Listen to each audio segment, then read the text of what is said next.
Welcome everyone to DMac Pods. This is our first episode, and I have my friend David Dry today. So, David is a finance major, multi-sport athlete, serial entrepreneur, devoted servant of Christ, and one of my very best friends.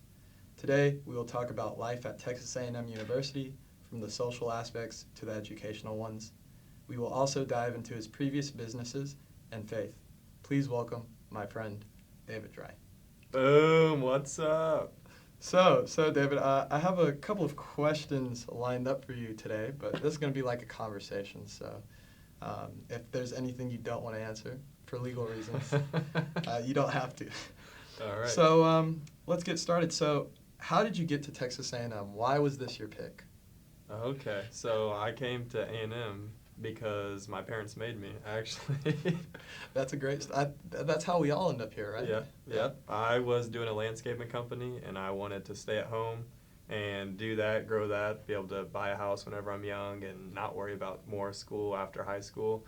And they said, no, you have to get a degree at least. And I was like, okay, if I'm going to go somewhere, I guess it's A&M. So here I am. So U of H wasn't on the table for that? It wasn't on the table.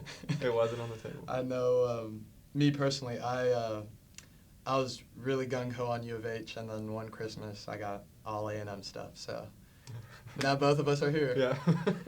But yeah, that's a good answer. What have been your thoughts so far on student life here? Oh, I think that student life is a lot of fun. I think it also comes with a lot of responsibility, though. It's hard to figure out how to manage both, like being a good student as well as like having fun, and developing those friendships that are so important. So yeah, but it's definitely a lot of fun. A&M is a very unique school, Yeah. very cultish. I agree with everyone who says that 100%, but it definitely builds a culture that is unique, and it's important definitely to have something like that. Yeah, and for sure. And for just to continue on that, how would you say it was different than what you expected? Because I know, like, there's movies about colleges and stuff, and you think it's going to be this and that.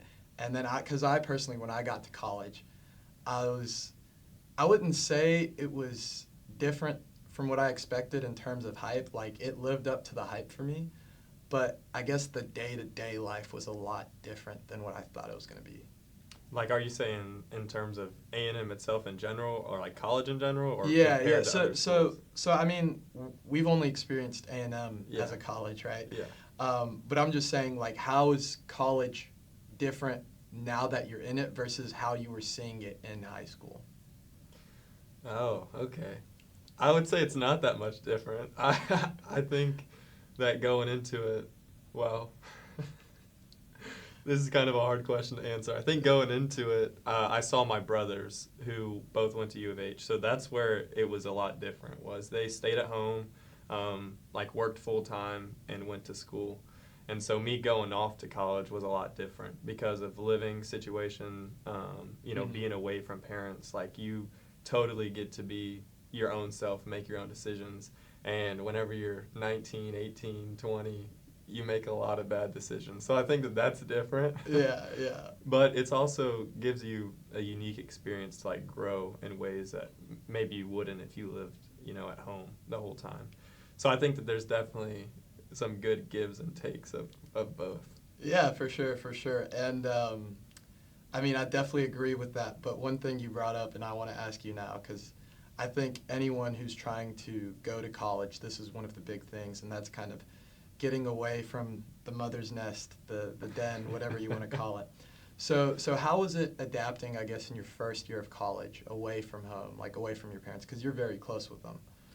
It was the worst. That was one of the reasons I didn't want to come to college. I was so sad whenever my parents pulled away after moving in, and I looked at Josh, who is my roommate, and I was like, dude, what do we even do now? Like, I was like, I just want to go home. And I did go home every weekend, but that was more than just because I missed my family. It was also because I had to go home and cut grass and do landscaping.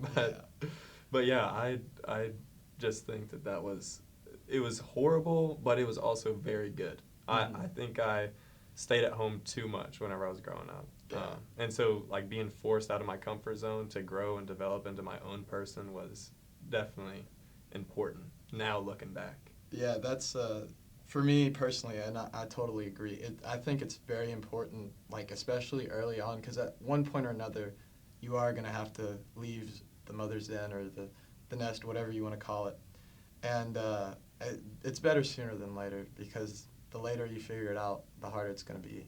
Yeah. You know, me personally, I'm kind of getting a little emotional thinking about my parents here, but they know I'm doing great, and I'm gonna go down actually Sunday to see them, so Yeah. that's gonna be pretty awesome.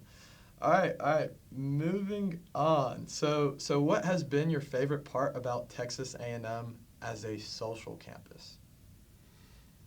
Well, I think my favorite part is that they actually have such a wide range of things to do. Like I feel like there's certain campuses that are actually just party campuses, or certain colleges that are just like religious universities. You know, this gives you like, if you want to grow in your faith as much as possible, you can come to A&M and do that.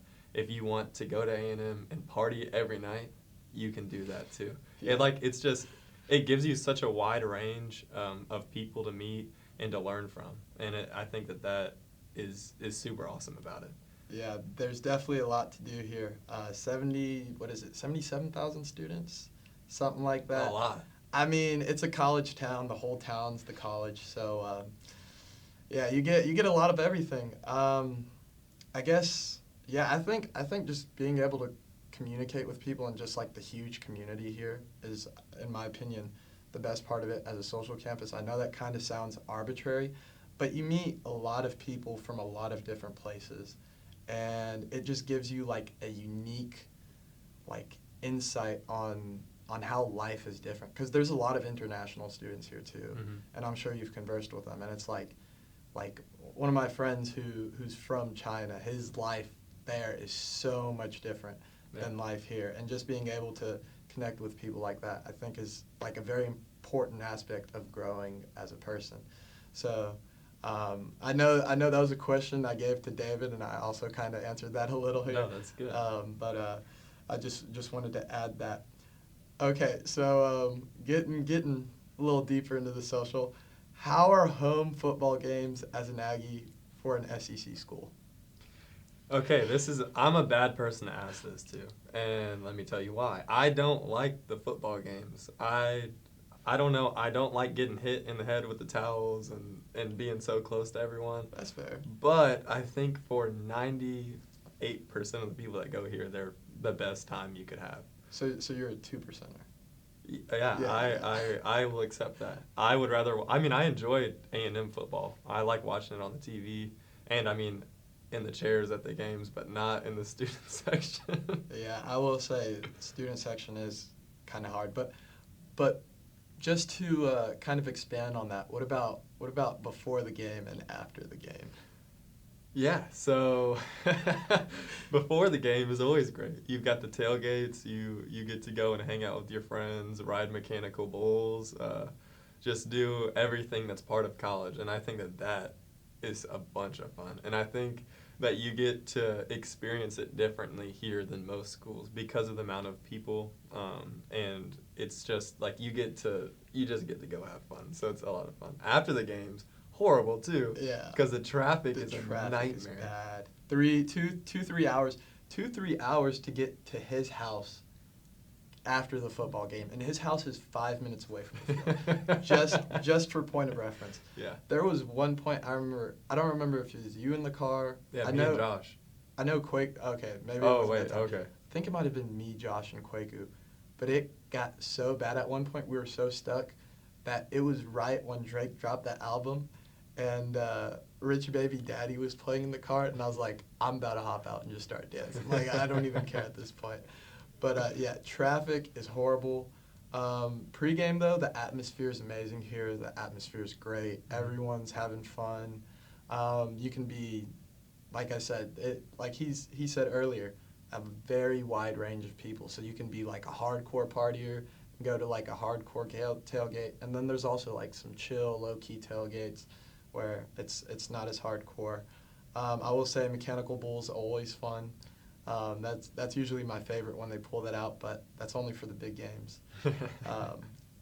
Yeah, okay, all right. Let's move on. So getting a little more deeper here, um, and anything that you don't want to say, you don't have to. Okay. But what is the craziest story or event that you have seen while being at a party social event here at Texas A&M? Okay.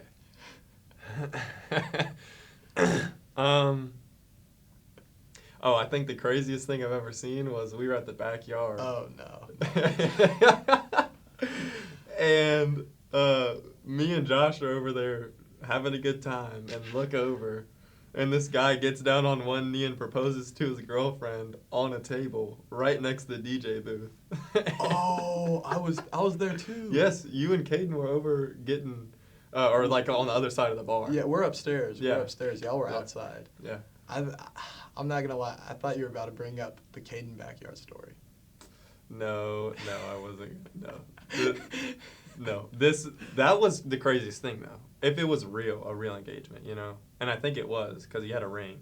Yeah, no, it was. I remember the DJ saying something like, he's like, "Is this real? Or are y'all serious right now?" Like Yeah. he took a couple of shots. He's like, "But I'll do it, whatever." And then he just announced like congratulations, and it was. Yeah. I think everyone in the bar probably turned and just looked at who was doing the proposing. No, that was insane though. I don't think I'll ever see anything like that again. I've seen one thing worse. Let's hear it. So when and this is also a proposal. So when I went to UT Austin to visit one of my buddies, it was actually for the TCU game 2 years ago. Really good game, actually. I'm an Aggie, but I will say Austin has a beautiful stadium. Don't come at me. Don't come at me. I'm just going to say that right now. But I was at my friend's dorm, and they have a Wendy's inside that dorm. What? Yeah. Get you a little fo in the Yeah, door? we got a 4 for 4. We did get a 4 for 4. That was one of the things on the agenda. But when we were walking through, we weren't going to Wendy's, but when we're walking through, you walk past that Wendy's, and we saw a proposal happen in the Wendy's of a dorm at UT Austin. That's what I'm talking about. If that's not dedication, I don't know what is. If that's not UT, I don't know what it is. Come on. That's true. I mean, I'd rather bar than in front of a Wendy's, but my friend, he was on the story, because now on Snapchat they have like the college stories where they post pictures for those of you who don't know what Snapchat is, but the picture that was posted, like the guy who's taking the picture of them, got the Wendy's in the background.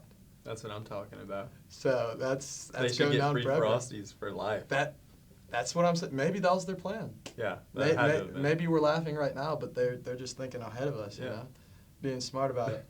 All right, yeah. So I think both great stories. Yeah. College proposals. I don't know if that's the move. No, you got to wait till after. Yeah. Got to make sure you can support them, I think. Yeah, that's a fair point. That's a fair point. Want to be safe in college. Yeah. Don't get any more burdens or debts than you already have. Oh, All right, so let's see. Okay, so we asked that. So how did the dynamics of relationships change from high school to college? Okay, so I can tackle the romantic and you do the social, like friends and stuff. Yeah, we could do Or that. we can both do both. Yeah. I mean, I'll talk about. I don't have anything to add on the first one. But, Yeah. Okay. Because I didn't have anything going into college. Yeah. Okay. So I had a long-term girlfriend going into college, and I think that first off, people always say that relationships, like high school relationships, can't work out when you go to college, and I don't think that that's entirely true. I do think the true part is most of the time, like both parties can't give all they have, and I think it's not even that maybe y'all don't really like each other. It's just you can't because school gets so busy, or maybe one of y'all it just has something going on, you know, whenever you get to college. And whenever you're dealing with long distance after being close together for so long, it gets a lot more difficult. And so if y'all like both can't give it 100%, then it's not going to work out. Yeah, and I feel like also with like long distance, there's always going to be something gnawing at the back of your head, you know. Yeah. Like just like you don't even have to be uncertain, but just a tiny bit that just like poking you in the back and just like, hey, I'm over here, you know. It's like okay, what's she up to now? So, yeah, I mean, I didn't have a high school relationship going into college. So I didn't have to worry about long distance or anything, but yeah, thank you for adding on that. But I think that there's more to add to this though, because I think oh no, I just forgot where I was going. I had a good oh yeah. Whenever you get to college, you change so much, and that's kind of goes off what I was saying earlier about whenever you move out from home, like you get to be your own person. And so whenever I moved out, I got to learn so much about myself and so much about the world that maybe I didn't get the chance to learn whenever I was at home with my parents. And the same is true for both partners in a relationship. So whenever you don't get to see them every day, but they're growing like at an exponential pace, right? They're learning so much about themselves and so much about the world. It's like, can y'all even keep up with one another? And that's where it's like y'all have to be in it 100%. But even then, it doesn't always work out because you can't see what they're going through every day and what they're learning and how they feel about themselves, you know? So it's an interesting dynamic for sure. College likes to put relationships in the grave for sure. I think that's perhaps the Grim Reaper when it comes to relationships. Oh, no doubt. But I also think it can be beneficial because I think that whenever you go far apart, you can see stuff that wasn't good about the relationship. And I'm not saying the grass is always greener on the other side, but being able to identify what you want to be better at for yourself and in your partner in a relationship is so important to be able to find that person that's going to be here forever. Yeah, for sure. You just get to learn a lot more. Yeah. And also, I guess, explore, right? I mean, it sounds like a bad perk, but you don't know what you don't know. So, I mean, have a cup half full, cup half empty, you know, however you want to look at it. But let's talk about like social. So like just friends, right? So friends who were close friends in high school, and we have most of the same friends from high school and stuff. But actually, let me advance this question. So how has it been beneficial to go to college with friends you know? Okay, so like me, Josh, Caden. How has that also been harmful? And then also, how has the dynamic changed with friends that go to different schools? Okay, I like this question because whenever I came to college, it put me at ease knowing that I had people there already, like you and Caden and Josh. And it just made it so much easier to make the adjustment, having a foundation already going into it. But there's definitely a lot of negatives to it because I know so many people that are like, I've met so many of my best friends in the dorms my freshman year. And like we're so close, and like they like had to get plugged into orgs to find new people. And I think that not just wanting to, but having to go make those new relationships is critical in college. Because, I mean, I've made a lot of new friends, but I'm also like a very outgoing person naturally.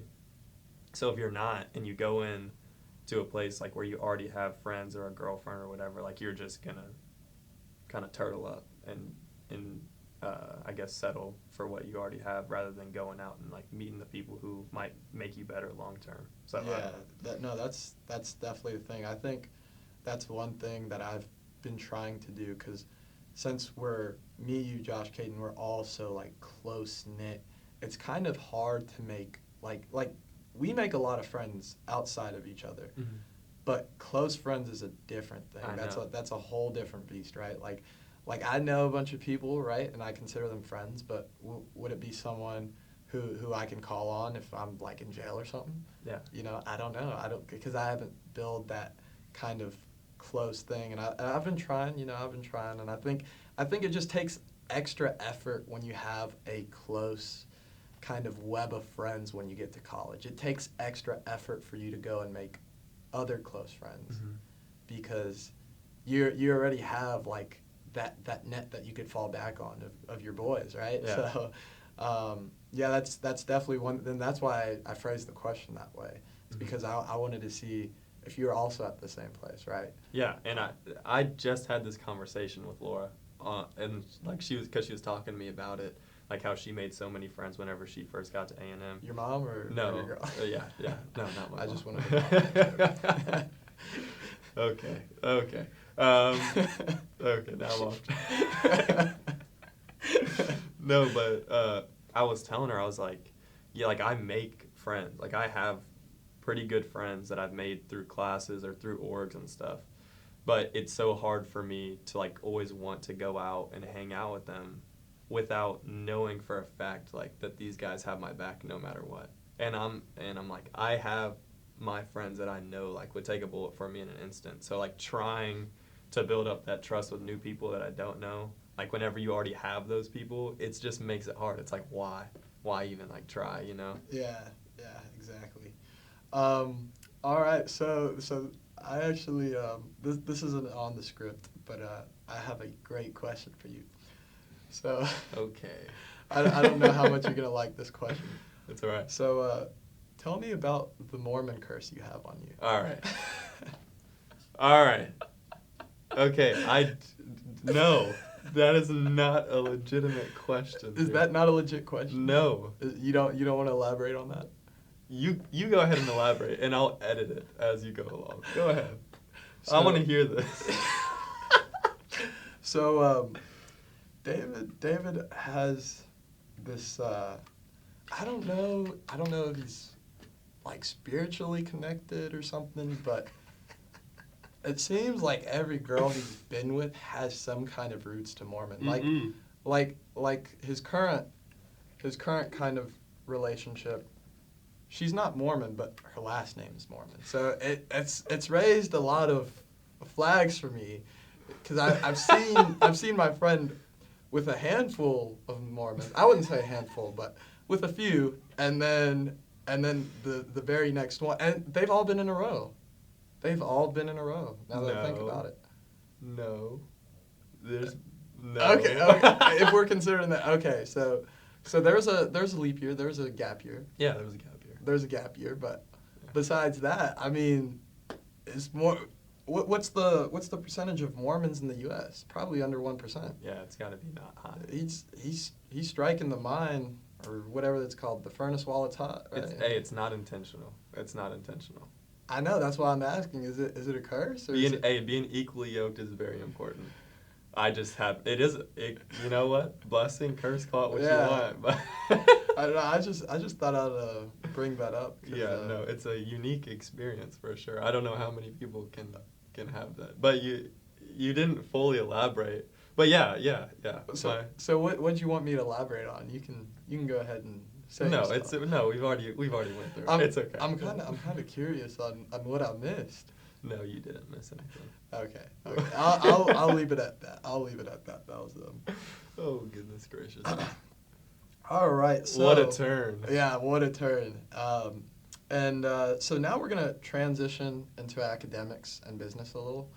All right. But before that, first we have a message from our sponsors. Shut up. So I gotta say this ad, so let me say it in peace. You can do the soundboard if you want. I'll let you do that. Okay. Hey listeners, are you a small business owner or an influencer looking to boost your social media game? Let's face it, growing your audience and engagement can feel like a full-time job. That's where Zophis.ai comes in. Awesome. Zophis AI is the ultimate software designed to make social media growth easier, faster, and smarter. It uses powerful AI to analyze trends, optimize your content, and target the right audience, all while saving you hours every week. Whether you're just starting out or looking to level up your online presence, Zophis AI has the tools and insights you need to take your brand to the next level. Imagine focusing on what you love most while our AI handles the heavy lifting. Don't let your growth plateau. Visit Zophis.ai today and see how you can transform your social media strategy. Yeah, how do you spell Zophis? zophous.ai. So it's not a .com, it's just www.zophous, zophous.ai. Sick. Awesome. Can we get another? Yeah. Okay, so now that we've transitioned into education and some business questions I have, what have been your thoughts so far on the education at Texas A&M? And just to clarify, I did mention this at the beginning, but he is a finance major, so this will all be finance related, I'm assuming. Well, actually, accounting major with a wealth management focus. But, same thing, I'm going to go into finance after I graduate. I just had to do accounting as my major because they have a +1 program. Yeah, I literally just switched into it. I mean, that's smart. +1, Yeah. you get, it's the master's thing, right? Yeah. Yeah, so he's going to be a master's, not just a bachelor's, right? Yes. So even more advanced. But yeah, so what have been your thoughts so far on the education at Texas A&M? Yeah, I think that it's actually way better than I was anticipating going into it. I thought I was going to, which was honestly a bit ignorant on my end, but I thought it was going to be a waste of time. Just go get a piece of paper and then be able to get a job. But the reality is they actually teach you so many real life skills beyond just the classroom. Most of my professors actually did the work that they're teaching beforehand. My law professor was a lawyer and still is a practicing lawyer. Most of my accounting professors either worked as an accountant at a big law firm or at a big accounting firm like one of the big fours, or TD Ameritrade, one of them worked there for quite a long time, and some worked for the IRS. So anyways, Yeah, we don't talk to yeah. them.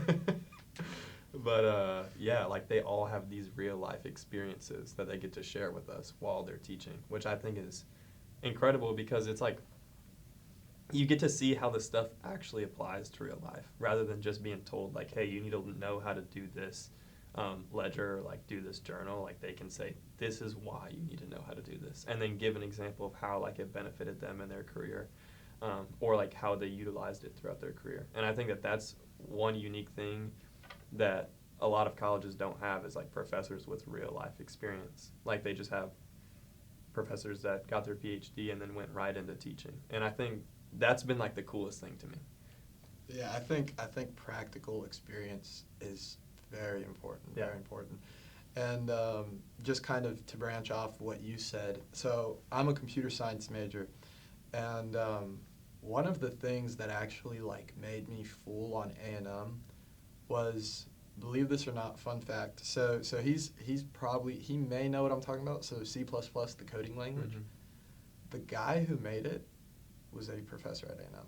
Really? Yeah. I did not know that. And C++ is heavily used. Yeah. So it's all our classes are taught in C++, which if you know anything about computer science, it sucks. But you'll get a job with it. That's the most important part. And so he was a professor here, and that was it's okay, there's actual people of practice here. It's not just people who do research. Because a lot of professors, they'll do research, so they don't even care about teaching the class, right? Yeah. But if you've already done it all, create C++ or a programming language or work at a law firm or something, Mm-hmm. then teaching just means a lot more to you. And I will say Texas A&M has the funds to get those people that have practical experience and just the knowledge needed, right? Because one of the things was when I was considering becoming some kind of business major was I didn't want to learn from someone who didn't have experience in business. But at Texas A&M, they all do. Yeah. So you get the whole package from there, and I think that's very, very important. And on top of that, the education, the network they have at A&M is just unparalleled, dude. Over the summer, I was in the professional program in accounting and got to come up here, and part of being in that program is just them bringing in a gazillion companies, and I was able to get every offer that I got. Every job I applied for, I got offered for. You can talk about the offers. Yeah, so I just went through an extensive interview process with all the big four accounting firms, and then I applied to one middle market, which is just like a smaller accounting firm that does personal accounting for businesses and individuals and stuff. And it was like the craziest experience ever. Like they're just coming in and like want people from A&M that are in like these selective programs, and it was crazy. Like they were coming, buying us free food, like taking us out to dinner, getting to know us, like genuinely like showing effort. Like they were like, we want you to work for us, and they definitely do want you to work for them. Do you want to, I don't know if this is confidential to speak on or not, but do you want to talk about the offer that you currently have, or the one that I just got an email. They're editing the compensation and increasing it. Are you serious? Yeah, I'm like, dude, I'm working there for 10 weeks. Like, I don't, like, it's crazy. Are you allowed to speak on who it is, or is it? I'm working for Ernst & Young in the spring, which I'm very excited about. EY? Yeah. EY. I don't know what Ernest Young is. Now I do, now that you told me, but yeah. I know him as EY. Mm-hmm. David, he's very accomplished, so he got a lot of offers, not just from EY. If he wants to elaborate, he can. He doesn't have to, because he's loyal. So, yeah. No, it was between Deloitte and EY, but EY was just the right fit for me. I mean, the people they brought in for recruiting, they were fantastic. Deloitte had great people too. I mean, all of the companies really did have pretty good people, but me and the people at EY just like really clicked.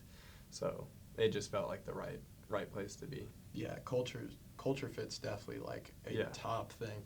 So when you're looking for a job or an internship, just make sure you like it, because if you don't like it, the money's not going to matter at the end of the day. Yeah, exactly. So, but yeah, talk about so actually before I ask you the next question, just 2 fun facts to glaze Texas A&M here.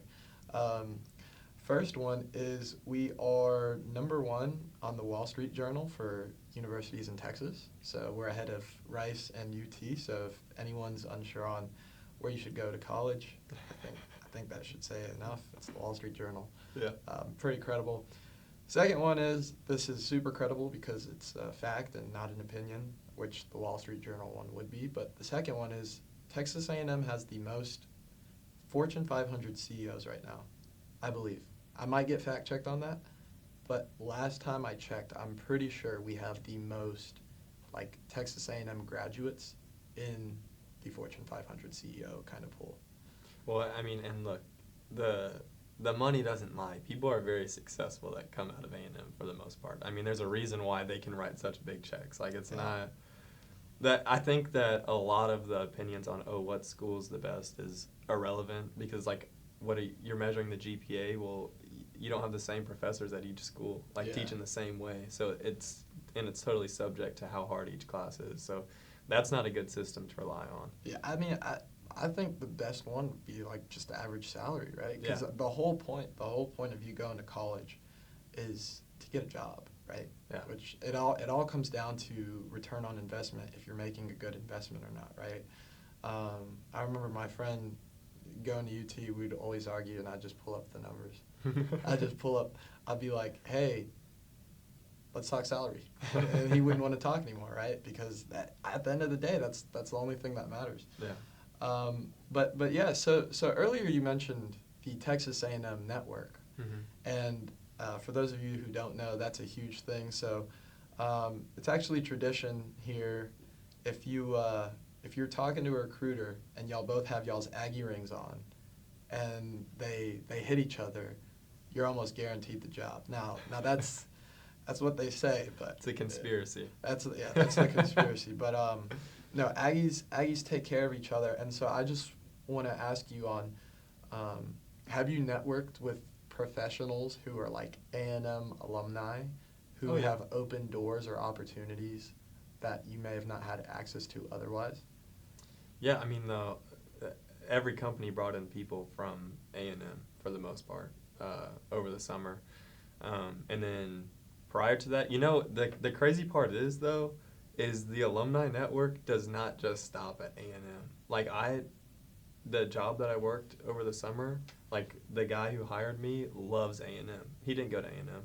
he's like, oh, I love A&M. Like, the people that come out of there are great, etc. Like, it's more than just the alumni network, which is crazy to me. And like, my parents grew up in Ohio and Virginia, love A&M. It's like, it's just wild. That's actually really fascinating. Yeah. My dad was one of my biggest proponents to go to A&M, and he's from Oklahoma State. So, like, now that you're mentioning this, now I'm starting to connect, like, a lot of, I don't know, we get a lot of hate, but I feel like that's sports-wise, you know? But in the business world, a lot of people love us. And in the sports world, a lot of people hate us because they hate us. Well, no, that's not why. Look at the Notre Dame game. Come on, man. They hate us because we're cold. Yeah, we're a very tight-knit group of people. Yeah, you no, know? we are. We're very passionate about our sports. Maybe a little too passionate. Yeah. You know, even when we lose, we claim we win. So. Are you going to the volleyball game tonight? I can't. 'Cause. Yeah. Yeah. I have other matters I'm preoccupied by. All right. Yeah, I might pop in. Just for a bit. Yeah, I might pop in. Who's it? Texas State. Yeah. I think I'm just gonna stay at home and get ahead on homework, I guess, until y'all are That's smart. done. Maybe I'll definitely go out for the Sam Houston game. When is that? I don't know. I thought that was before that. I thought that was Wednesday. No. No, did it pass? I No. I don't know because they didn't post. No. Pack No. Okay. Well, I don't know when the Sam Houston game is, but I'll make my schedule available. Why? Who goes to Sam Houston? We ain't got to talk about that now. The next question. Christy. No. No, she doesn't play volleyball. I know. That's my sister for y'all. No. Yeah. No. All right. No, that volleyball team is special. Okay.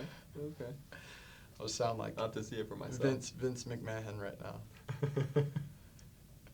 All right.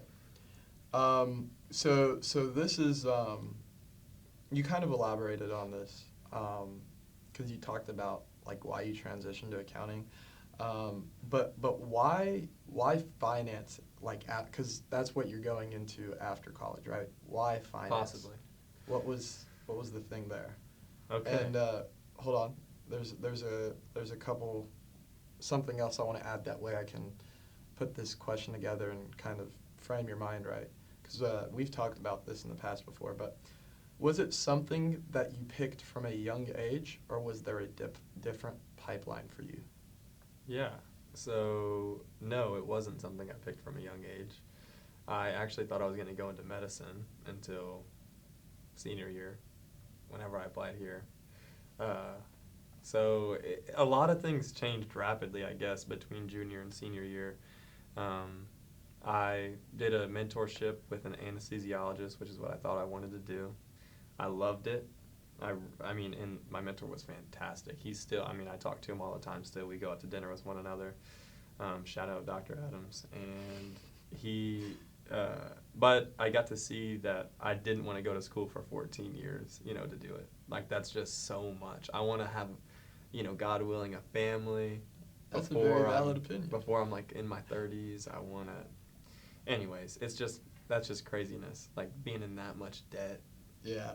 That's just daunting. I mean, the salary helps you crawl out of that, but yeah, I don't know if I'd be able to do 14 years of school. Yeah, no. I mean, in the last 6 are like residency and fellowship, but still. Yeah. Like, you're doing. It takes a long time for that apple to ripen. Yeah. Yeah. But I just wanted to ask if that was just something that you've known for a long time, or if that was like a last minute change, because I know there's plenty of high school students, probably juniors, seniors, that either don't have or don't know what they're doing, or are on the fence of what they want to do when they get to college. And so I think it's just important to highlight that, hey, junior, senior year, he was very set on medical, but things can change like that. So it's just very important to be open-minded and just keep all your doors open. Don't put all your eggs in one basket. Yeah. I think. And I'm glad I did it, though, because so this is the main reason. I mean, the schooling was huge, but schooling isn't like I enjoy schooling to an extent. Yeah. I guess I can say. But the main thing that convinced me was whenever I was shadowing, it was like you just put the people to sleep. You don't develop a relationship with them. Also, you get sued all the time, if you do something wrong, which, and I'm not saying I would do anything wrong, but it's easy, to make a mistake one time throughout your career, and being sued one time is too much for me. I don't want that to happen. So I wanted to be in a career where relationships were like at the forefront of it, and I think that financial advising and planning, or doing tax planning and services, like stuff like that, is what really caught my eye, because you have to be so vulnerable with the person you're working with whenever you're talking about finances. So it's like we already have a relationship, and then you can develop them further, and just genuinely care about the person, and that just kind of called out to me a little bit. Yeah, I'll personally say, knowing you, I think what you're doing now fits you a lot better than med school or just being medical, because he is a social butterfly. He'll talk to anyone and everyone. David, he's very social, so I don't know how you would have fit, like, personality-wise in a medical type of thing. Because you can't really talk to your patient if they're very hurt or dying or something like that, right? And it's an emergency, so you got to be focused and stuff. But, in finance and just a lot of the business ones, a lot of it's just building relationships and growing those and making sure that you're serving your customer and stuff, which I think perfectly fits you. So I think it's probably a great thing that you made that decision. Well, thank you. Yeah. Okay, so what are your plans after college? Where do you see yourself in 5, 10, and 20 years? Okay. So, let's see. Actually, one thing that my oldest brother told me one time was, a lot of times whenever you're thinking about the future, you overestimate what you can do in 1 year and underestimate what you can do in 5. So let me not underestimate, but also let me not overestimate. I guess I don't have no idea is the real answer. I could be dead tomorrow, but what do I hope is true of me in 5 years? Let's see. I'm supposed to graduate in 1 year and 9 months. So let's just round that up to 2 years. So 2 years. 2 years, 2 years of school. What's the first 3 years post school looking like right now? Well, so I worked at Edward Jones over the summer, and that was really awesome. I really enjoyed that. And so what they do there is wealth management services and financial advising and planning. And so that is one big option like that I really am considering. And then I'm working at EY in the spring. So those are like the two big, like, am I going to go into wealth management or am I going to go into accounting? So I guess I could give you a rundown of both scenarios. Yeah, let's do it. Okay. So if I went into accounting, I would work at EY for a couple years, and then 3 years in, I would be, a senior associate, coming up on becoming a manager within the next year or two. And that would be cool. And then if I worked at Edward Jones, I would basically be recruiting all day, every day, to get new clients, build a portfolio, and just help people plan for the future, which would also be really cool. But it's like super stressful for the first 5 to 10 years, like just making sure you have enough people and a big enough portfolio and doing a good enough job for everyone. So yeah, I mean, I don't know which route I'm going to take. Yeah. But either way, I think that it'll end up being really cool. I feel like we never know which route, because I'll tell you where I'm at right now, like with what I want to pursue is probably, well, no, not even probably, it is much different than what I wanted to pursue a year ago or 2 years ago or 3. I feel like for me, like if I want to go, it flip-flops for me if I want to get a master's or not, just something like that. A funny joke. So yesterday I had my first meeting at Aggie Entrepreneurs, and they said, like, it was like an icebreaker thing. You go up on the stage with the microphone and talk, and one of the things, one of the questions was, or the last question is like, what's your biggest dream or ambition? And I don't know. I didn't even, when I was growing up, I had no idea what to say. And when I went up, this just blurted out, and I just said, being a goat farmer in Patagonia. Yeah, and it just came out, and I mean, you can't blame me. That's what you want. That's what you want to do. I mean, that's long. That's at the end. You know, you're like, yeah, you're like, about to you're 50, pass away. you're like 50, 60. You're in retirement. Yeah. You know. Okay. You've already. You know, I think that. Where's awesome. Patagonia actually at? Argentina. Okay, you know what? I'm gonna sound like a big dummy. For the longest time, I thought that Patagonia was just a brand, and it wasn't until like last year I found out that it was an actual place. Yeah, I'm at the same place with you. I actually, and this shows you that college actually teaches you things, because Yep. until I got to my geography class, I thought it was a brand, and we had to do something on Patagonia, and I'm like, yo, is this like made up? And then you look up the pictures, and you're like, It's beautiful. It's real beautiful. Yeah. Like, it's a mix of like grass and snow. Like, it's like, I don't know how to explain it. Bro, It's just look at the logo. It's something out of a fantasy book. They have mountains too, huh? Yeah, it is. Patagonia is it. a mountain range. Yeah. What do you think it is? I know, because they have it on the shirt. That's why. Yeah. I mean, the brand's named after the mountain. Yeah, I know. I'm just messing with you. But yeah, no, Patagonia is a really beautiful place, and like I remember the first time I saw it, I was like, I'd honestly like be cool with living in a tent there. Yeah. You know, and so yesterday, you know, like I didn't want to say something like, oh, build a big business or something, because I feel like that's an obvious ambition or dream, especially for Aggie entrepreneurs, right? Yeah. It's a club about entrepreneurship, so you're there on your own volition, right? You're there on your own time because you want to do that. So I was like, okay, if I was to put aside business and all these things, what would I want to do? And I mean, I don't think I'd be in Patagonia being a goat farmer for long, because I just can't be alone forever or just by myself. But, you know, I think like a 6 month, you know, pilgrimage, you know, where you Little pilgrimage, just escape the country for a bit. Just, you know, reconnect with nature, get away from the phones. Yeah. And little work visa to Argentina. Yeah, whatever they got, you know, soon they're going to have the cyber chips, and, you know, everyone's going to be half robot, whatnot. You know, just go to where there's none of that technology. Ironic, because I'm a comp sci guy. And, yeah, I guess I'm working so hard in comp sci to get away from it all. Yep.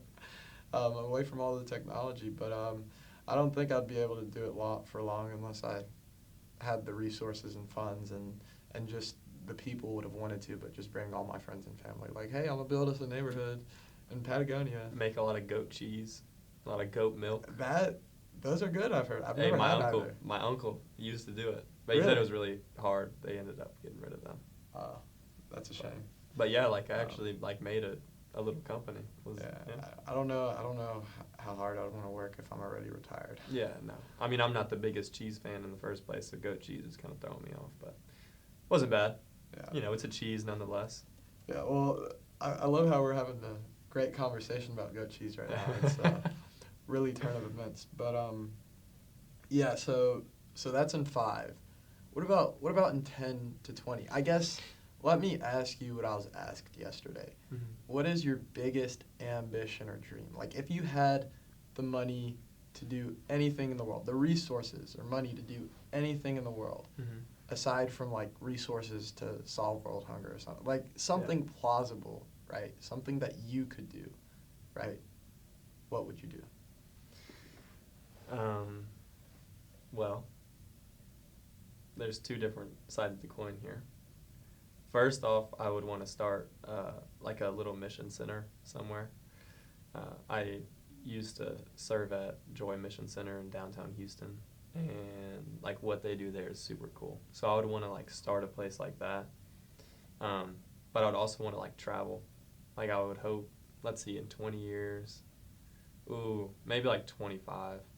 Like whenever I'm like 45, 50, like I hope that I am financially fortunate enough to be able to have my kids in school, put them in through college or whatever, but also like me and my wife go like have a bunch of fun, travel in the world, get to see everywhere. So for this question, I don't even want you to think time frames, okay? Okay. Let's just say today you won the lottery for $1 grillion. A right? grillion. Yeah, a grillion. Okay. A grillion, right? Yeah. So you own 99.9% of the world's GDP, Okay. right? But everyone else is still fine. They're not all homeless or starving now. You're not like a ruler. You're like what's his name? Mansa Musa, was it? It was that guy in Africa back in the day. He had like $1 trillion worth in gold. Do you know who I'm talking about? You don't take history class? Nope. I want to say it's Mansa something, but he was a super rich guy, but he had all the money in the world. So if money, like finances, resources wasn't an issue, right? What would you do?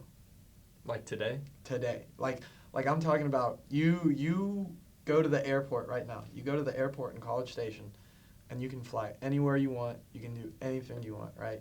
We could have the presidential Air Force One right now waiting for you at the airport, right?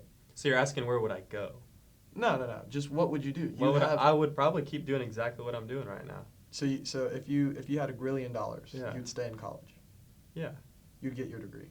Yeah, you got to have purpose in life. Money doesn't give you purpose. I would still want to find my wife. Once I had a wife, then I would go travel, do whatever, like have fun. But making memories by yourself, to me, not that fun. So you wouldn't help anyone? No, I'm just kidding. No, yeah. I No, kind of implied in the question that you couldn't really do that. But yeah, you said I can't solve world hunger, but I have all the money in the world. Yeah, So. but yeah. No, I was just trying to get at, like, if you could drop everything right now, right? What would you do? Yeah, but I don't think I would. Yeah. I mean, that's a valid answer. I'm not, I don't have to dig any deeper. That might just be it. Because what would I do? Like, I could go start companies, but it's like, I don't know. You wouldn't need to at that point. Yeah, I don't know if I would stay in college. But I don't know that I would not stay in college. It's kind of a hard question because I think money definitely doesn't give you purpose. Yeah. But I also think that you need to be doing something. But I would just be going spending money all day? Like, that doesn't sound that fun. This actually brings me to another question that I think would be great. Yeah. So let's say that, right, we're still on the same question. How does purpose change when money's no longer an issue? I don't think purpose changes. I think how you can accomplish like your purpose or like live it out changes.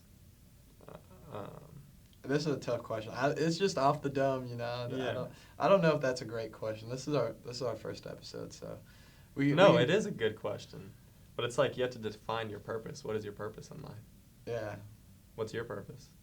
I like building. Okay. I just want to build stuff. So, okay. I mean, I've been asked that, and that's like the first thing that comes to my mind is like, I just want to build stuff, Yeah. I'm a big builder. Okay. Build for people. Yeah. Build for myself, build for my family, build for my friends. Just a huge guy on creating. I guess creating would be a better word than building. Yeah. I feel like building's like Minecraft, but creating's like, I don't know. Yeah, I think purpose is, totally person by person. What do you find value in? I think faith plays a huge role, like in my purpose in life. So how that would be instrumental in me going forward, I'm not quite sure what I would do. If I had all the money, it would allow me to accomplish the purpose of like building a mission center or like helping churches pay off stuff, stuff like that. So I think that could be how it would impact my purpose. Yeah. But yeah, I don't know. That's kind of a deep question. That is, and I don't know. I was thinking, because you were talking about how when you have all the money, what's the point of opening a business or something? And that got me to thinking, if I had all the money in the world, what would I do? And honestly, I don't think I'll be able to answer that. Yeah. You know, maybe we go be a goat farmer in Patagonia. Yeah. But I mean, that's not a long-term thing for me, Yeah. you know. I feel like being a monk in the Himalayas would be cool, too. I'd probably 6 definitely months. buy a jet, though. Buy a jet. Yeah. So I could go. I love traveling. I want to go see everything. Well- But, you know, they say, oh, bad for the environment. So I don't know. But, yeah, I would probably definitely What buy a about, okay, so we're thinking here, jet, net zero emission, all right? So eco-friendly. jet. Okay. So would you stay with the jet? Or what if I told you could get a yacht that had net zero emission? Would you do yacht or just jet? No, I would do jet. Do jet, really? Yeah. You wouldn't want to be on like a yacht or something? I would love to be on a yacht. But just I jet is also better. want to go see everything.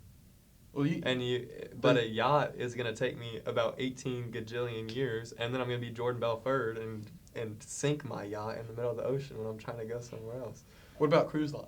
If you had a cruise line I feel like that'd be scary. If I could have a cruise, yeah, I'm going on a cruise. Go ahead, take me over to Europe. Okay, imagine being on a cruise, right? And we've actually been on a cruise together, but Yeah. imagine you remember that ship, right? Yeah. Or bits or pieces, right? Yeah. Imagine being on that by yourself, right? It's auto No. I'm not going by myself. No captain, no Yeah. dealers at the casino. That would be that wouldn't be fun. The food comes out on its own, right? So the food would be the same, but other than that, it's just you. No, that would be horrible. That'd be scary. Yeah, that would be scary. I think that'd be you're stranded in the middle And of who do the you talk ocean. to? That's like an insane asylum. Yeah. Total isolation except for in luxury. What if Wait, Daniel, we're going on a tangent right now. we are? I mean, that's what podcasts are for, right? Are they Okay. not? No, they are for that. They are for that. But now we're talking about. I think that that's a brilliant idea though. Mm-hmm. Buy a cruise line, and then just you and your friends can go on it, That'd be fun. live on it, That'd be fun. 24/7. Yeah. Yeah. So And pay the chefs more though, Yeah. because they make no money on They real don't. cruises. They don't. You remember that person that was talking to us from Indonesia or something? Yeah. I felt bad. It's a shame. We gave a good tip though. Yeah. But okay, so if we had a cruise line, Yeah. I'm penthouse. So let's say there's 2 penthouses. I'm penthouse, you're penthouse. Josh's closet, Okay. Caden's ocean view, Johnny's ocean view with balcony. I think Yeah. that's a pretty good hierarchy right there. And then Josh in the closet. Austin doesn't even have a room. He doesn't need one. No, he just floats around. He sleeps in Yeah. the pool chairs. Yeah, exactly. He'll fall asleep on the deck, outside. It'll be storming. That's all Yeah. you hear. I mean, I guess that's the only real people we could throw on there right now. I mean, we could throw other friends, but it's. What about? All right. Well. Did I miss one? No. I mean, yeah, you missed some people. Who else? I mean, you're not. Wyatt is one of my good friends too. Well, yeah. I guess I'm not as familiar with Yeah, Wyatt yeah, as you are. yeah. So, but yeah, we would get friends of friends. But Yeah. I'm just talking about Immediate. Yeah, well, just mutual friends that are really good between Yeah. both of us. Yeah. How we would rank that, and I'm sure none of y'all know about that. Yeah, they're like, what are these guys? Yeah. So let's actually get back on track. I don't know. I wanted to go on a little tangent. I think that was fun. Okay, so now we're gonna be talking about your businesses. Okay. So, what was the first business that you had ever opened? What was the motivation? What were some lessons that you had learned? My first business that I opened was a Christian clothing line devoted to the true King. And basically what it was I just wanted to create a way for people to be able to share their testimony without having to go up to somebody and be like, let me tell you about Jesus. Because that is so daunting. Also, it's kind of out of nowhere. Some people get uncomfortable when you do that, which I totally get. So basically it was just a box logo with DTTTK on it, and it honestly was great. And people still text me to this day. Happy customer here. People still text me to this day, and they're like, "Dude, so many people ask me what it means," and I get to tell them about it, and I'm like, "That's the point. behind it. Like that, it's actually serving out its purpose, which is really cool to hear. I stopped doing that, which I wish I hadn't, but it was just it's so much to make the clothes yourself and like figure out the logistics. And whenever you're doing it, like figuring out how many do I order of this color and like what new design should I make and all, it was just like way more, I guess, than I originally anticipated, especially with how many people were buying them. Yeah. Like it was just craziness. And so I stopped doing that, started my landscaping company. And well, actually my brother had been cutting grass for a couple of years and he had a couple of lawns and he was like, okay, I'm done doing this. Like I'm about to go to college. So do you want to start cutting grass? I was like, yeah. So I started cutting his lawns. Then I was like, started doing the math in my head and I was like, wait a second. Like if I could just quadruple the amount of lawns, I would make way more money than I can I was working at a hospital being a COVID screener at the time. I was like, dude, I can make way more than $15 an hour pre-tax. So I was really making like 12 or 13 bucks an hour. I was like, I can make way more money doing this if I can just get the people. So I went out in my backyard. I remember this because I made these flyers and I handed them to my parents and I was like, I'm going to put in my 2 weeks at the hospital and I'm going to start a landscaping company for real. And they looked at me and they were like, okay. And so then I did it. I started putting flyers up everywhere. You know how many people called me from the flyers? How many? One person. I hung up like 100 different pieces of paper all over different neighborhoods. One person texted me, didn't even become an actual client. And the crazy part was they texted me like 2 months after I hung up the flyer. Like it was one of them had somehow survived the storms. And so that was not very motivating. However, Facebook, that worked well, and it ended up growing. Got to my goal of doubling the lawns initially, then tripled, quadrupled, then past that. It was too much for me to do by myself, but I did it somehow by the grace of God for that summer. And then started getting into the landscaping side, which is really the bread and butter of a landscaping company. And so I assume so, right? Landscaping side. Yeah. So yeah, cutting grass is just like constant revenue, like guaranteed. So throughout that first year of college, I would go home every weekend, cut grass, do landscaping projects throughout the year, just to have money to help pay for college, pay for groceries, do all that stuff. So then whenever I came back, which by the way, I had to cut down my lawn significantly. I dropped down I was at like 25 and I dropped down to like 7 so that I could actually do it every weekend. And just like my 7 most profitable close together lawns that I could do. And then the next summer, I completely changed the business model, kept cutting those 7 lawns that I could knock out easily in a day. And then I ramped up the landscaping portion of it, bought a new truck, bought a new trailer, bought all new equipment for the landscape and stuff, and it did really well. I got to work like 2 or 3 days a week and make more money than I did the previous summer, which was awesome. Not to my dad, though. He was like, dude, you need to go and work. He was like, you can't just sit around just because you're making more money now. Like that's why you should keep going and work more. But no, I was trying. I mean, I did all the jobs that I could, and not all the jobs that I could. I definitely was out on the boat having fun. Yeah, I know. I mean, you can't always accept every job. I remember. Yeah. I was an employee of his, like two or three times. They were all months apart. He gave me a couple of different chances. I wasn't built for it. But the last. The last time was pretty bad. I was just standing there and let me tell them. No, hey, in my defense, pulling weeds is the worst job you could have. And I was the one assigned that. No, dude, we were all pulling weeds. That's it. I mean, I had it growing out of that part of it. That was y'all's job, yeah. But the worst part was whenever the customer comes outside and Daniel looks like he has never touched a wheelbarrow in his life because he's. No, stop. I can't even describe it with how I want to on this, but it was ridiculous.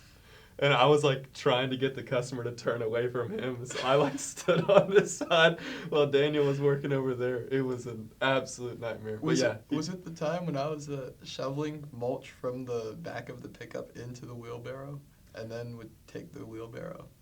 It was. Do you remember it was the house? It was the one. It was the day your mom brought us pizza. Yes, brought us pizza. Yeah, Yes. I know that was the last day.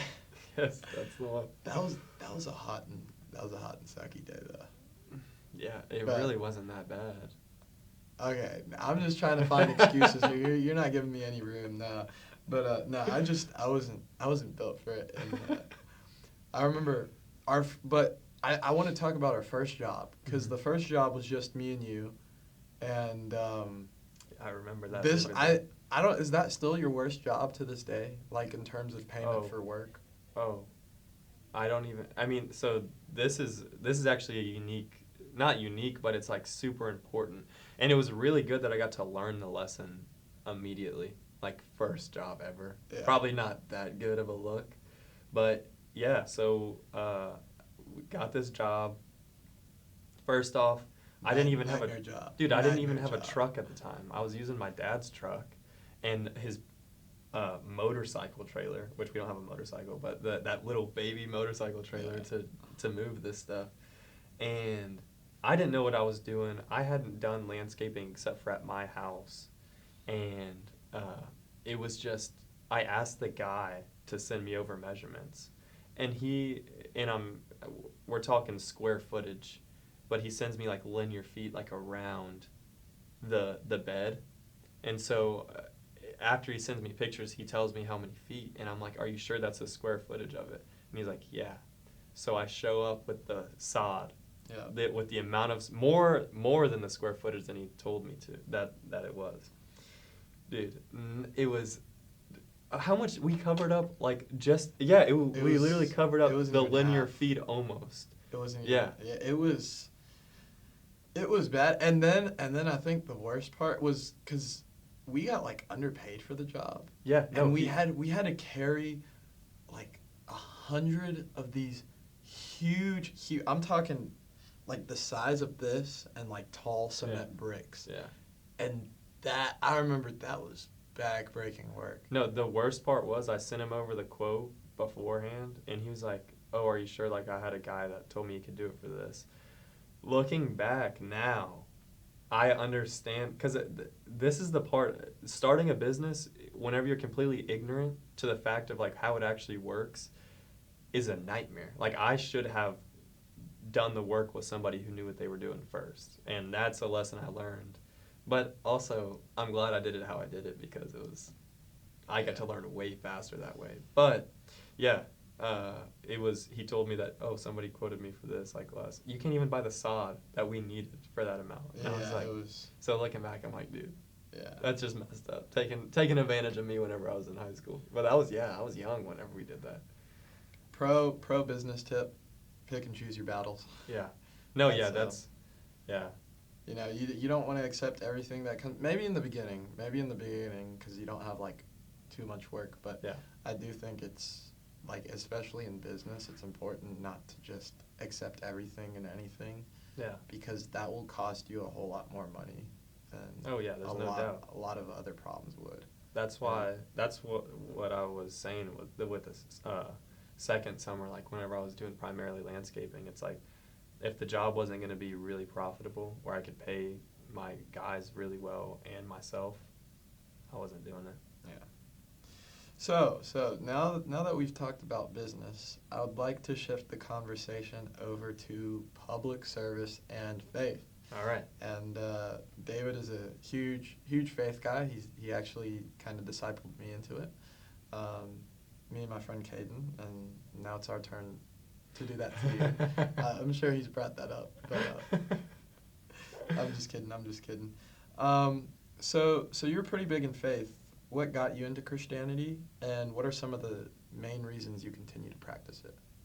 Yeah, I got into Christianity with I grew up in a Christian household, but whenever I was growing up, my dad was like pretty new to the faith, really new actually. He didn't start like really practicing his faith until after Andrew was born, right before me. And so it's really interesting because now it's like he's like the strongest, like his faith is incredible. And I've learned so much from him through that. But like growing up, he was like kind of learning everything still and like trying to understand it and all that. But I also think it was really good for me because like he was so hard growing up. But I think that might be part of it. It was like, but that straightened me and my brother out because me and my brother are just hard-headed people. Like, and we needed that, and it definitely worked on us. Mr. Dry, he's really good at keeping people in line. I will say that. Yeah. Yeah. So what are some of the main reasons you continue to practice it? So not trying to throw a shot saying, oh, it's something that you should just stop practicing. I'm not saying that. Yeah. I'm just saying, what like continues and prolongs that faith? Yeah. So I think. Well, going back to the previous question, grew up Christian but didn't always want to go to church. And I didn't really understand faith for myself until started 7th grade, and I was 13, met Paul and Chandler, who were my 2 youth pastors at the time, and like showed me what it really meant to be a Christian and like lived it out. And we're just great guys. Like, dude, I still text them and we hang out, and like they really showed me what it meant to really live out your faith. But yeah, going forward, what keeps me like in it? I think I'm not a person that just believes stuff. Like I have to research it and understand it fully. And so that's what, I've looked into a bunch of different religions to kind of understand it. And Christianity is just the one that actually makes sense to me. And I can give you examples, like, but at the end of the day, if Christ really died and rose from the dead 3 days later, like everything he said was true, right? And it's just hard. It's hard for me to like hear how everyone agrees that Jesus was like a great teacher, but maybe not the Messiah. It's like you either believe he was the Messiah or you believe he's a complete liar. He can't be just a great teacher. You know what I mean? Yeah. It's like the stuff he was saying, claiming to be God, either he was being blasphemous and he should not be respected at all, or he was really the Messiah. Like you can't kind of be in the middle. You know what I mean? I definitely get that. So that's never been logical to me, and I think that being illogical makes it logical to believe he was the Messiah. Like people can how can you believe somebody's that great of a guy if really they're just a liar? You know. Anyways. Yeah. That definitely makes sense. I mean, yeah. I'm not saying anything. That makes sense. I'll say personally for me, and I don't know, you can't really consider yourself an agnostic Christian, but I guess I'm getting to Christianity. Yeah. But the biggest thing that spoke to me as someone who wasn't a Christian, and I'd actually looked at other faiths, mm-hmm. So like Buddhism, Islam, just seeing like what do they all teach, and I think the biggest thing that actually spoke out to me about Christianity, me and my brother actually had a great debate about this, and we were in Cancun and we were like driving back from the beach, and we had like an hour-long debate. I'd love to get him on this podcast one day, but he's all the way in New Jersey, so. But one of the biggest things, and this is what I was like telling him, like this is why I like Christianity and I think I'll pursue it, is Christianity's all about second chances. Mm-hmm. And I think that's really important. I've seen a lot of people saved through a second chance because I think the whole world tells you you're like ruined. But Christianity's like, no matter what you've done, no matter like if you've done this, that you have a second chance, right? And this is gonna, I don't know if this is gonna sound bad or not, but I remember growing up, I would ask friends who were like devout Christians, and this is a dumb question. This is a middle school question, right? But I'd be like, if Hitler. Yeah. No, this is actually a common question. Yeah, it is a common question. If Hitler like repented his sins at death, right, and everything, and would he go to heaven or not, right? If he, like, right before he died, he just believed in Christ all of a sudden, like, and I mean truly believed, not just saying it, but truly believed, would he go to heaven? And I would ask my friends, and they're like, as messed up as this is going to sound, yeah. And it's because of the principle of second chances. And so, I mean, we don't know when we're going to die, right? So, like, Hitler, I mean, in this scenario, we're talking about Hitler right now, but in the scenario, right, he may not know he's going to die the next second and actually believe it and die. And so, I don't know if I should throw out any opinions on that, just because no matter what I say, I feel like I'll probably get canceled here. But, like, the whole second chance thing made me realize why some of my Christian friends would say yes, right? Yeah. Because, I mean, they'd be split. They're like, no and yes. But the ones that would say yes, I'm like, what are you talking about? It's Hitler and stuff. But the whole principle of second chances is that it has to be possible to attain a second chance, and especially for anyone. Yeah. And I think that's really important. And I may have not dove deep enough into other religions, but Christianity was the one that was like, anyone can be saved. And one thing I would really recommend, not only for you, but to listeners, y'all probably know who Shia LaBeouf is. He did a podcast episode. I listened to this in Cancun, and this, like, changed me real big. So, and I would highly recommend y'all go listen to it. It was with, I forget the name of the actor, but it's the guy who acted as the Punisher in the TV show. I think it's Jason something. It's like the hardcore rugged guy, but if you just look up the Punisher cast, he's like the Punisher, right? But he had a podcast, and he was also in The Walking Dead. But he had a podcast, and he brought on Shia LaBeouf. And for those of you who are younger, may not know, but Shia LaBeouf, he was like a hero, and then he was a villain, and now he's all right. But he was in a really bad spot, like just drugged out. You know, he's going crazy and stuff. And he got really emotional on that podcast because he's now like a big Christ guy.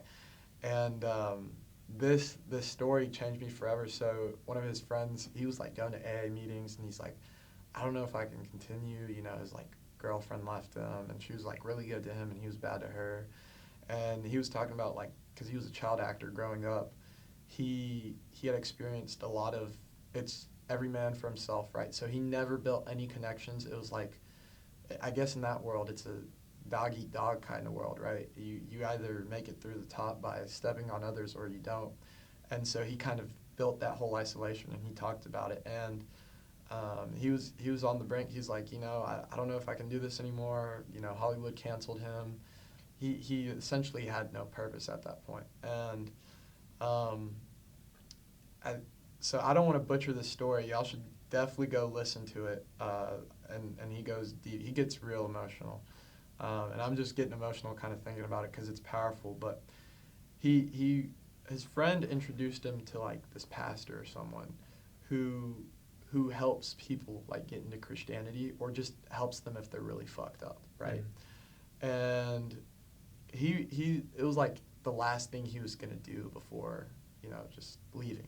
Yeah. And you know what I mean by leaving, but he's like, all right, I'll give it one more shot. If it doesn't work, I'm going. And he talks about this, and so his friend recommends him to this guy. He meets the guy on a beach in California, and I think I don't want to butcher this, but because it's been over a year, it's been over 2 years now that I think about it, but the guy told him, he's like, get on your knees and, you know, start telling the waves to stop or something. And Shia LaBeouf wasn't buying it. He was like, okay, I'll do what he says. I'll get a little emotional, right? Like fake emotion. He's an actor. And so he's like, okay, I'll get a little emotional. I'll just yell at the waves to stop or whatever and whatnot. And the pastor, or the guy that helps people, he saw like Shia LaBeouf crying and stuff, and he's like, you don't really mean it. He's like, if you want to he's like, I'll walk out right now. I don't care. I'll walk. But if you want to change, you actually have to mean it. And for the first time in Shia LaBeouf, or how he said it in his life, it was like even though everything had been in his hands at that point, right? Because dog eat dog world, this was the first time he realized that no one can help him but him, right? Because the way he said he crawled up Hollywood was taking advantage of people, right? Yeah. But this time there was no one to take advantage of.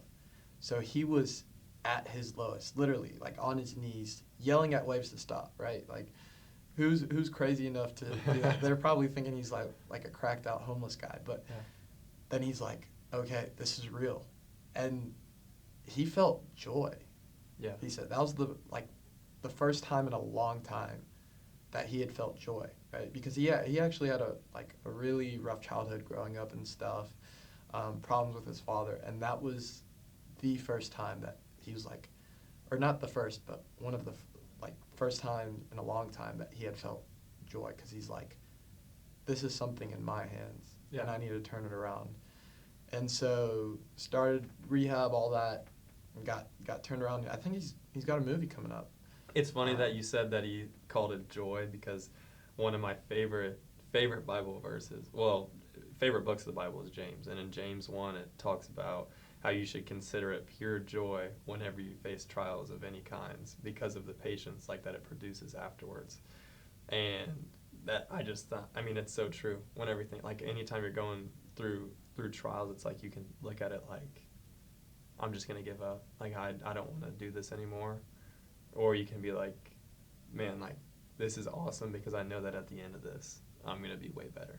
Right now it sucks, right now I'm gonna go cry myself to sleep, but in a year from now, the fact that I survived this is gonna make me a way stronger person. Yeah, and he actually, and his example, when I saw it, was one of the biggest ones of second chances. Yeah. Because he lost a lot, right before, right? Girlfriend, everything. And then he talked about, and he got real emotional at this part, and I think he got back together with her, or maybe she's just a supportive friend now. But while he was going through the rehab, they were doing some kind of PowerPoint or something, and she popped up and gave some words of encouragement through the video, and he just started, because he thought he lost her as a person, right? Yeah. Oh, she'll never talk to me again and stuff, and I think that just goes to show about second chances and really how impactful they can be, right? Because when he was at that ocean, he was at rock bottom, but he gained some of the stuff he lost. Maybe not all of it, but some of it, and now I think he's back in movies. So, I forget which one. I saw an ad for it the other day, but it's good to see him back. It's good to see that he's doing better. He's doing a lot Hopefully, better. When you're on the ropes in the boxing ring, sometimes you just got to get out that corner. Yeah. So it's good to see that. Okay, so a couple more questions, and then we're gonna wrap up here, because we are going for an hour and a half. This is actually longer than I had expected. And I also don't know if we're going to get kicked out this room. So yeah, we probably are going to. We're 10 minutes after our booking. Okay. So that's all right. You don't have to speed it up, because no one's here, and it cancels after 15 minutes. So if they don't get here in 5 minutes, we got it for the next however. But I don't think anything was planned. Okay. So we're good. But we live in the dream. Yeah. So, what are your favorite morals or ideals that come from Christianity? Well, I think that through Jesus' life we get to learn what it looks like to actually be a good human being. And I think there's a gajillion different ways that you can show it, but I think the biggest thing, a couple of the biggest things, right? First off, patience is huge, and we get to see it with Job in the Old Testament, that's him being patient through all of that. Because let me tell you what, if the stuff all my kids died, bro, I'm crashing out. I get sick like he got sick. I can't say right now with 100% certainty that I would keep my faith if the stuff that happened to him happened to me. I mean, I can sit here and be like, oh, I really hope, but it's you don't know. But you understand the importance of patience through that. Mm-hmm. And if you can be patient, even a fraction of that, with the people that you love and the people that you don't, it can change your relationships in so many ways. Like the problems that happen in relationships a lot of the times is that like you just aren't willing to forgive, or you aren't willing to be patient with someone. Yeah. And I mean, both are crucial elements of every relationship you'll ever have. Like there's stuff that I've done to you, like that you've had to forgive me for, or that you have to be patient for me to stop being an idiot about. And it's like if you didn't have those like times where you were willing to do that, then we wouldn't be sitting here right now. Yeah, that's and I definitely have to work on stuff like that too, because I know I get mad quick. Oh yeah, Like that's one of my things. I'm known as like the mad friend or whatever, or someone who overreacts or something like that. But that's just something that's like to take a deep breath. Yeah. You know, you're either overreacting, or you just need to sleep on it, right? Yeah. Because you have to be patient. I think that's very important. Just not even being a Christian, but just as being a person. Mm-hmm. You know, because if you're not patient with others, not only are you gonna hurt them or something, but you can be closing off, you know, some of your own bridges, some of your own doors, right? Yeah. Which that not only hurts the other person, but that hurts you as well. And so I think being patient is very important. And when you're started talking about patience, I don't want to go on a tangent here, but for some reason it reminded me, this is about to be a very weird metaphor for those who are listening, but have you ever seen videos of Le'Veon Bell, the running back, Yeah. the Steelers running back? Yeah. There's his running is so beautiful because the line looks like it's about to collapse, and his first couple steps are he's not even jogging or running, he's walking. Yeah. Like he'll walk and he'll wait a long time To find the hole. to find the hole, and when he does, it's just he's out the gate. And I think that's like mastering patience is very important. Yeah. No matter if it's in school, sports, you know, social, just all aspects. I think it can be applied to everything, right? From sports and For Le'Veon sure. Bell to just personal relationships, and you know, being patient with friends and enemies. Yeah. And just people around you in general, right? Because you never know what someone's going through. You know, everyone has their problems. You're not the center of the universe. Yeah. And it's a real big help. Patience is a tool. It's a tool. And there's a reason why they call it a virtue, even though I still don't know what patience as a virtue means. Look up virtue. I actually, this is funny, because I had to look up what virtue meant. Literally, it was within the past 6 months. I looked up what it meant, but it's not what you think. It says behavior showing high moral standards.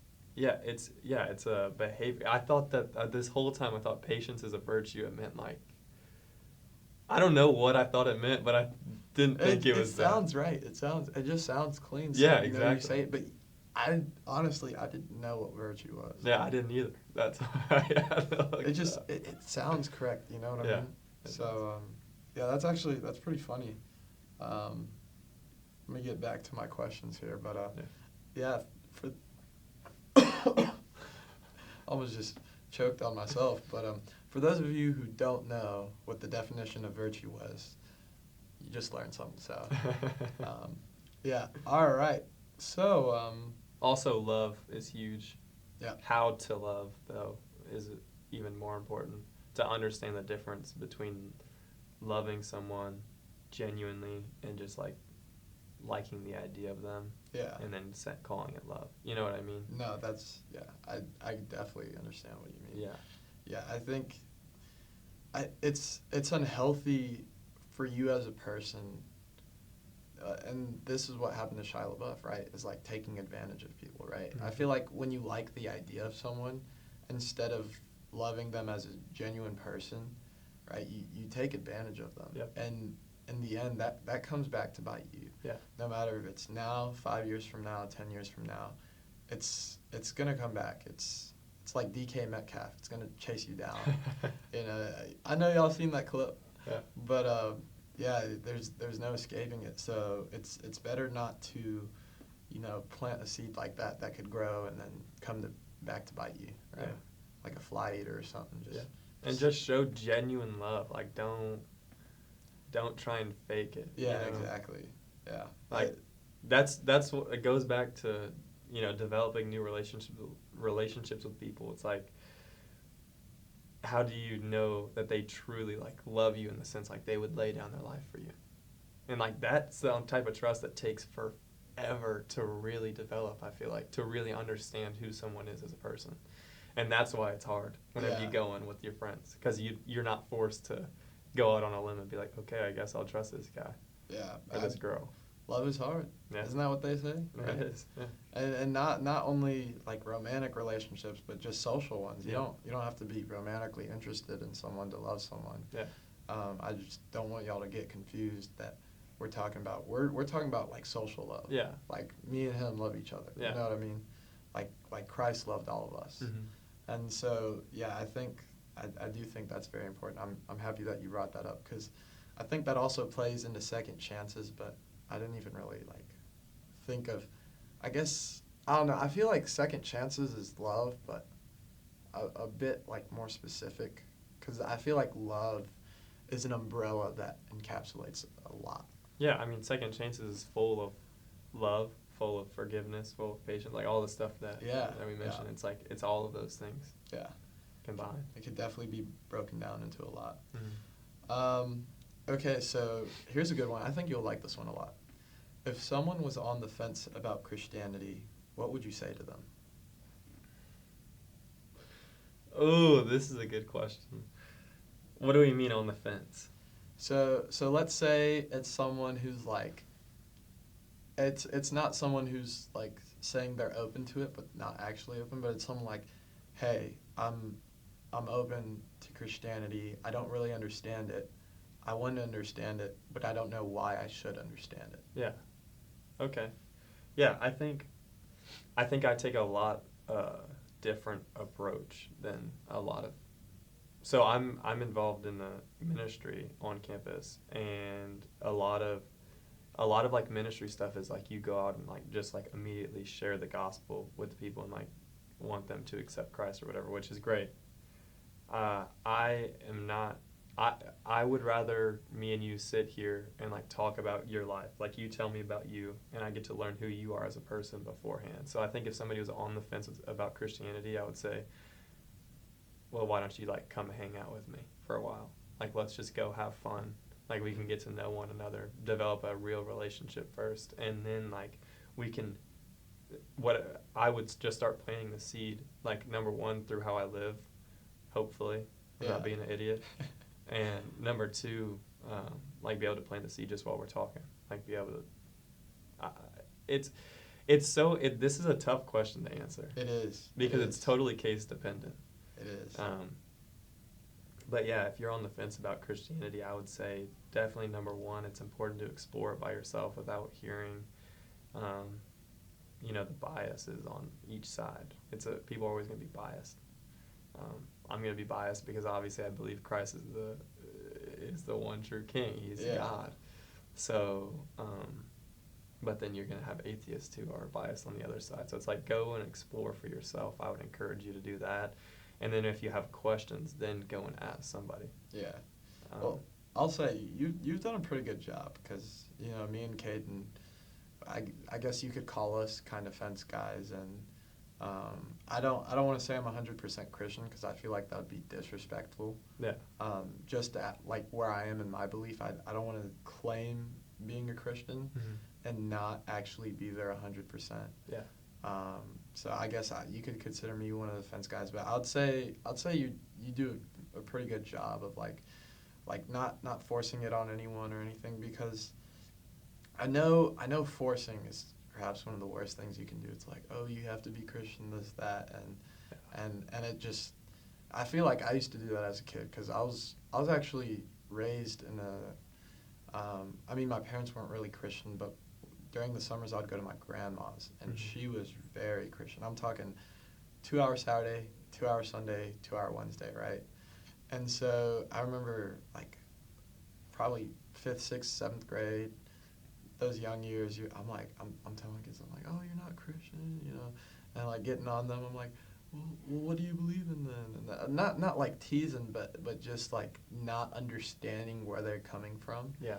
and saying like, oh, Christianity's like makes so much sense. Why wouldn't you, you know? Yeah. And I know, and I apologized to them like a year or two after, because I kind of started, I wouldn't say falling out with it, but growing up, I wouldn't say I was a real Christian. You know? Yeah. I could have been claiming the faith, but did I truly deep down believe some of the stuff? Probably not, you know. And so like when I started becoming more agnostic, I'll tell my friends, like, yeah, I apologize. I was probably a douchebag for, you know, trying to force it on you and stuff. And I've tried to stay kind of close to Christianity, even like when I started thinking of myself, I guess, as more agnostic. Even though my faith didn't change, it was just the way that I saw myself in a more objective light and manner. Because I think being fake something is perhaps the worst thing you can do, especially when you're telling yourself. I think you got to be real with yourself. And so I started to just say, yeah, I'm probably more agnostic, right? Yeah. Despite my belief not changing at all from middle school to high school. But then you brought me senior year to One Life, the youth stuff, and that was fun. Yeah. And so I started going to church a bit with David and started getting back into it. And there's actually been a couple of times when either you've been out of town or couldn't get a ride or something. I mean, if you would have texted me, I would have known. But the other day he couldn't get a ride, and it wasn't apparent until after. But yeah, because my truck got towed. yeah. Dude, you should have texted me. I could have, but you had to go get your truck anyway. But no, there's actually been a number of times where I've just went by myself. Yeah. And it's been a real big help. So I'd like to thank you, and I'm sure Caden has, but on both of our behalves, you know, thank you for being like a great disciple and not forcing it and just saying, hey, you should just, you know, come with us. You know, you've never like made us go with you. You're just like, come on, and then we're like, okay, we don't have anything else to do on a Sunday, and you know, slowly getting into that, and so that's been big. And so thank you. But well, yeah, I'm really glad to hear that. Although I also have to say sorry, because I have not been that good of a disciple in a lot of areas. I have definitely made my fair share of mistakes, but yes, I'm very glad that y'all come with us. I mean, we're all human, so at the end of the day, I'm just giving you an out here, you know. I'll take the out. Thank you. Thank you. Anyways, as we begin to wrap up here, I have one last question, and then we'll end it. All right. So this one's actually service based, and I have two questions, but I'll just wrap them into one. First one is I want to highlight Texas A&M's big event, because that's one of the big things that most Aggies do around here. If you don't do big event, I don't want to call you out, but you should do big event. Yeah. Do you hear something? Yeah, I think yeah, people are just talking out there. That's what it is. Oh, the floorboard fell. Yeah, it's all right. That's fine. It doesn't pick up on the mic. But yeah. So tell me about big event. Dude, big event's super cool, actually. You just go out and help people. I originally thought that it was just like people who couldn't do their own yard work. Quickly realized it's really just people that want like landscaping done for free. But it is like a pretty awesome thing, like where you can just go out and help the community. And the people are so nice. Like last year, fed lunch. Got fed lunch, got snacks all day, drinks. Like, good. I remember that. Yeah, Our Lady like cooked us ham and cheese sliders. I was like, thank you, man. This is awesome. But yeah. It's really cool. We had chili and burgers. Oh. Yeah. Ooh. And was there a bathroom accessible there? Yeah, there was. The line to wash our hands was pretty long, but other than that, it was fun. And just a little background about my experience at Big Event. I'm part of Iron Spikes here at Texas A&M. It's a men's org. We do a lot of service work, and one of the big things we participate in is Big Event. And so one of my favorite parts, I helped out with this a little, but since I was an active, and we have something called rookies, which are comparable to pledges. and so they had to lift and carry all the heavy stones. I actually got to chop down bamboo trees, Nice. which was real fun. Yeah. It was like around this chicken coop, and that was fun. And I got to talk to like the lady that owned the house, while all the rookies were, back there raking their backs and stuff, painting fences and stuff. But no, it was a great time. Our host was amazing, cooked us great food. The one thing was they did not have a lot of parking room, and the street was small. Oh. Yeah, so like parking was very difficult. But other than that, it was a great time. Highly encourage anyone who is at Texas A&M, please do participate in big event. For sure. Yeah, it's definitely worth it. Yeah, it's a lot of fun. It actually is a lot of fun. It is fun. You get put in pretty big groups with people. Yeah. So you actually get to meet a lot of other students, Mm-hmm. and that's a good, I guess, kind of path to meeting people you would have never run across, right? Yep. So highly recommend it. Y'all go do it. And my last question is: Are there any other public service events that you're proud of and would like to share? I can give you a hint on one because I think I remember one. Thanksgiving or Christmas, was it? DTTK. Oh, like donations that I've done? Remember? Didn't you go give meals? Yeah, I've done that, but I like doing. I mean, my favorite place that I've ever served is doing the Mission Center in downtown. The Mission Center. Yeah, Joy Mission Center. I mean the people there are great. Vanessa and Noe, they run the place there, and they're great people. Have a great family. But yeah, like it's just a great place. Like they provide services for kids like who can't afford it sometimes, and they do a clothing pantry, a food pantry, like just help out the community.